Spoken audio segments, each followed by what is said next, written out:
बिस्मिल्लाहिर्रहमानिर्रहीम। अस्सलाम वालेकुम मोहतरम नाजरीन।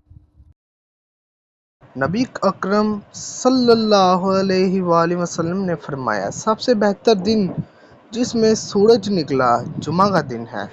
इसी दिन आदम को पैदा किया गया। इस दिन इन्हें जन्नत में दाखिल किया गया।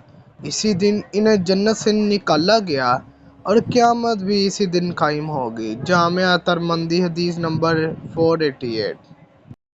नबी अकरम सल्लल्लाहु अलैहि वसल्लम ने फरमाया, जुमे के रोज़ इस घड़ी को जिसमें दुआ की कबूलियत की उम्मीद की जाती है, असर से लेकर सूरज डूबने तक के दरमियान तलाश करो।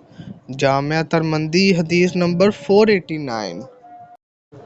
नबी अकरम सल्लल्लाहु अलैहि वसल्लम ने फरमाया, जुमे में एक घड़ी ऐसी है कि बंदा जो कुछ भी इसमें मांगता है अल्लाह इसे अता करता है।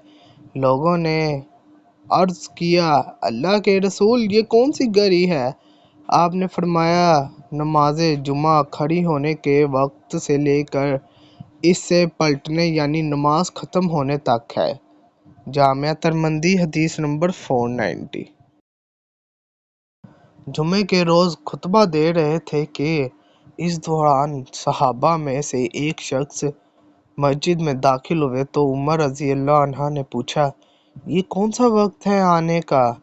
तो इन्होंने कहा, मैंने सिर्फ इतनी देर की कि अजान सुनी और बस वज़ू करके आ गया हूँ।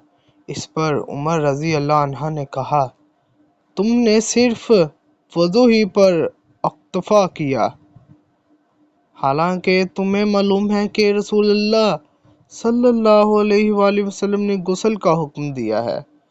जामिया तिरमिज़ी हदीस नंबर 494।